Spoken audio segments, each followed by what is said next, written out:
Қайырлы күн достар. Бүгін біздің YouTube каналымызда жаңа видео. Бүгін біздер көлікке қызмет көрсету орталықтары қалай жұмыс жасайды және сонымен қалай ақша тауға болады.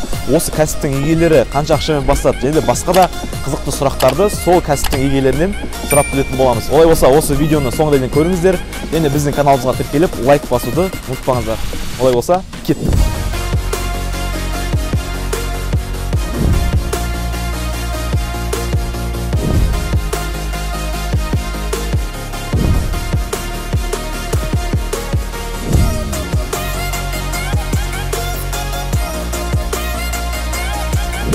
Достар, танысып қойыңыздар. Осы май ауыстыру орталығының егесі Нұрбол.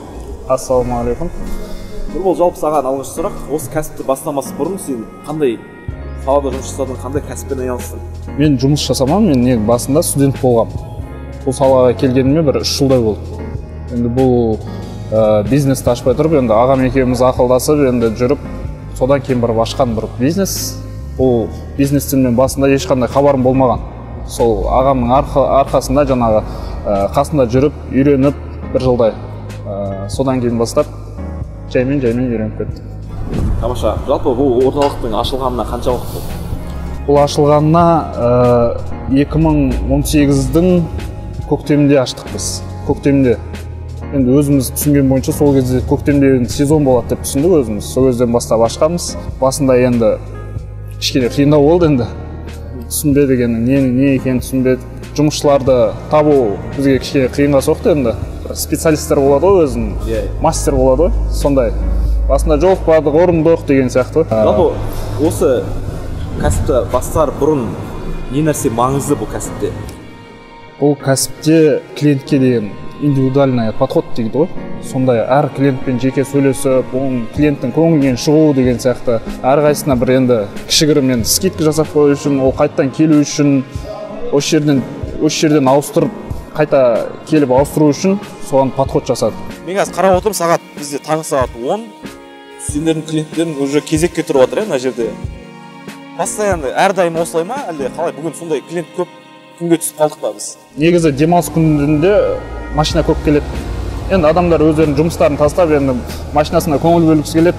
Осындай демалыс күндері. Основном бізде енді 4 күн ғой, көп келетін, клиент көп келетін. Суббота, воскресенье, понедельник и пятница. Мынау арендаға алынған помещение ме, әлде сатып алғансыңдар? Арендаға алынған помещение. Арендасы қанша? Арендасы 200 мың. Коммуналкасымен бірге қосылғанда 250. Қанша квадрат метр? 45 шығады. Мынау бокстар, одан кейін ар жағында магазин бар ма? Иә, магазин. Отыратын жер, товар қоятын жер бар деген сияқты. Неге бұл кәсіптің түрін таңдадың? Бір мен танысым болды.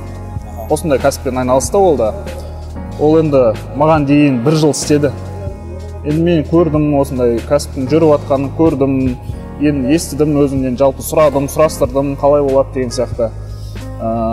Үйдегілердің әкеммен ақылдастым деген сияқты. Мен басында ойладым, бұл енді сезонный жұмыс қой деп. Одан кейін жайлап өзім істеп келе керек. Сезонный жұмыс емес екенін түсіндім да.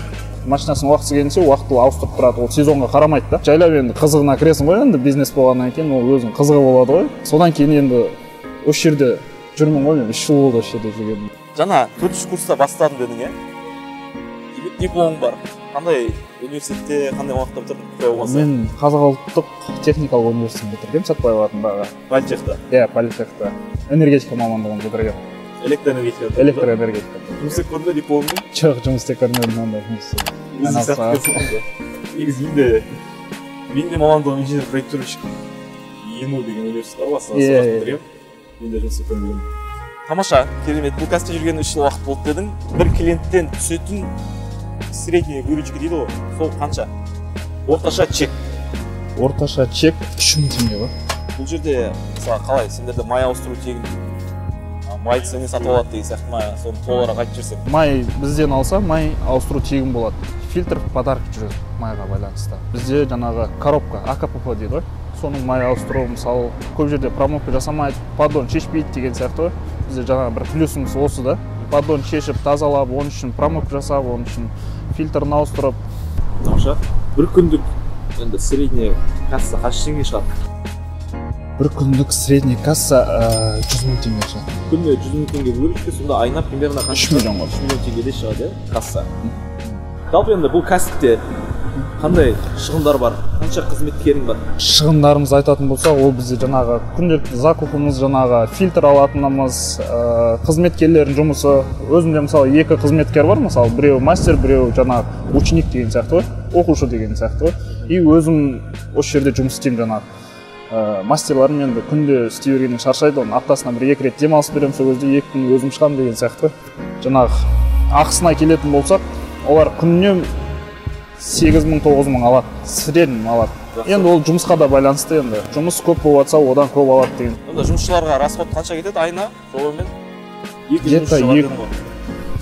300 мыңдай кетеді расход.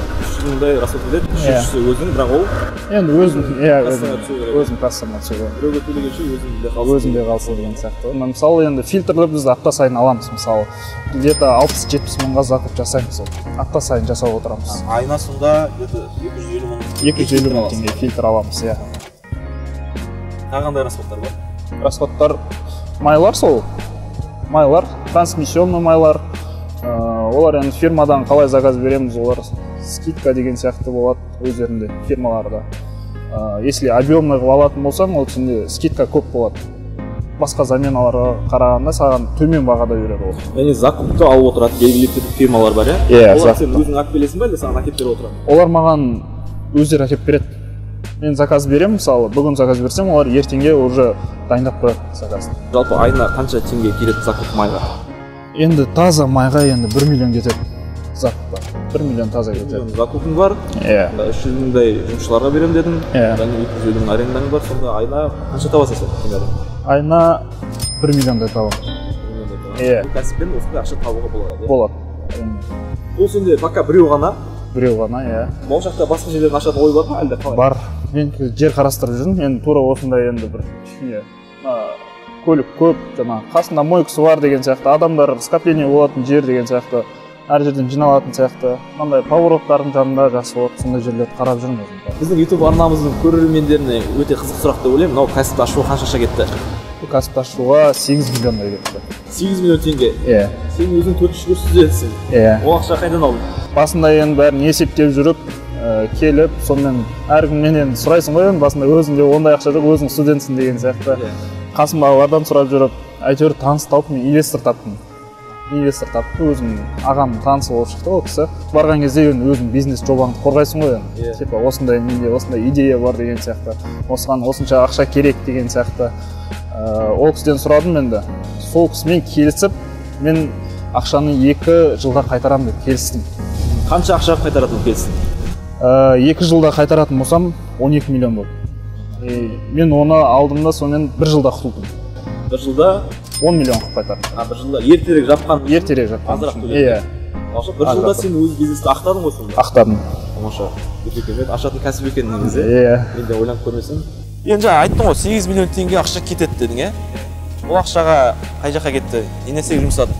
Қажеттіліктерге кетті ең басында, жаңағы май ауыстыруға экстрактор деген бар, мысалы, экстрактор, компрессор, жаңағы май ауыстырған кезде өрлеп отыратын. И құрал саймандар, мысалы, әрқайсысы мысалы 150 мыңнан тұрады құрал саймандар.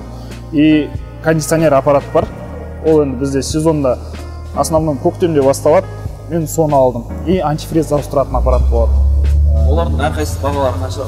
Кондиционер ауыстыратын аппарат ол Nordbeck деген аппарат, ол немецкий аппарат болып саналады, ол 1,5 миллион тұрады. Жаңасын алдырдың, иә? Жаңасын алдырдым, бұл үшін емес. Ремонтына қанша ақша кетті? Ремонтына 3 миллиондай кетті. Стеллаж бар деген сияқты, яманы қазу деген сияқты, оған лестница и жұмысшылардың ақшасы бар сол жерде істеп берген осы строй. Бұл жалпы енді бұл кәсіпті бастауға кіші қалаларда ең минималды вложениеге қанша ақша керек? Егер бокстары дайын болатын болса, жаңа ішінде ремонты болатын болса, онда 3 миллион жетеді. Енді 3 миллионға сен өзің керекті жабдықтарды аласың, жаңағы май ауыстыруға деген сияқты керек жабдықтарды аласың и товарға аласың. Бұл кәсіпте жалпы сенде қазір ИП ма, ПО ма? Менде ИП. Қазір енді индивидуальный предприниматель дегендерге қазір жеңілдік жүріп отыр ғой. Амнистия дей ма? Иә, Тоқаев заңы. Иә, 3 жылға Тоқаев. Иә. Налог төлемеуге болады деген сияқты. Дәл қазір кәсіп ашуға таптырмас мүмкіндік. Иә. Бұл май ауыстыру орталығында басқа қандай кәсіптің түрлерімен айналысуға болады? Тек қана май ауыстырасыңдар ма? Мотор, коробка, жоқ. Қандай нелер бар? Біз жаңағы айтқандай антифриз ауыстырамыз и жаңағы свечи расходниктер болады ғой өзінің машинада, свечи деген сияқтылар болады өзінің чувстволар, соларды ауыстырамыз и кондиционерді ауыстырамыз, жаңағы фреонын ауыстырамыз, ол ескіріп кеткен фреонын шығарып жаңасын құйған сияқты. Бұл жердің жұмыс жасау уақыты нешеге дейін қалды? Біз таңғы 10-нан кешкі 8-ге дейін істейміз. Май ауыстыру орталығына клиенттерді қай жақтан алып келесің? Сарафанный радио ма? Или реклама жасайсың ба? Жоқ, ең басында біз инстаграмға шықтық, жаңағы таргет деген сияқты болады ғой, соларға шықтық. Тугисқа қосып қойдық. Гуглда ең басында Гуглда енді өзіміздің сайтымызды жасатып, сол арқылы шықтық. Визиткалар таратып, жаңағы әр келген клиентке мысалы визитка беріп, олар таныстарын қосып деген сияқты. Солай клиентский не жинал, база жинал. Осы кәсіп жасап жүрген 3 жыл болды дедің, иә? 3 жылда жіберген қателіктерің қандай? Басында рекламаға қатты көңіл бөлген жоқпын, сол моменттерде. Дәл осындай көлік қызметінің, яғни сервис центрді ашқысы келетін адамдарға беретін кеңесің қандай? Оларға айтар кеңесім, еш қорықпаңдар деймін. Бұл ондай ойлап тұрғанда қатты қиын жұмыс емес. Енді адам өзінің ойымен жақсы нәрсе ойлап істейтін болса, бұл осыдан пайда табам деп ойлап істейтін болса, ол адам бұл бизнесті алып кете алады деп ойлаймын. Кеңес беретін болсам, енді басында ашып жатқан кезде адам жерді қарайды ғой. Қай жерден ашсам болады деген енді өздерінде сұрақ туындайды ғой. Локациясы, иә. Сол кезде айтарым, енді машина көп жүретін жер, жаңағы машина көп тұратын жер, жаңағы машиналар көп келіп, жаңағы мысалы қасында мысалы магазин бар деген сияқты, мойка бар деген сияқты, сондай жерлерге адам келіп көп тоқтайды ғой. Сол кезде көп байқайды, замена масла бар екен. Содан жайлап жиналады. Ол енді біздің дәстүрлі сұрақ. Осы видео арқылы келген адамдарға қандай скидка жасап бере аласың?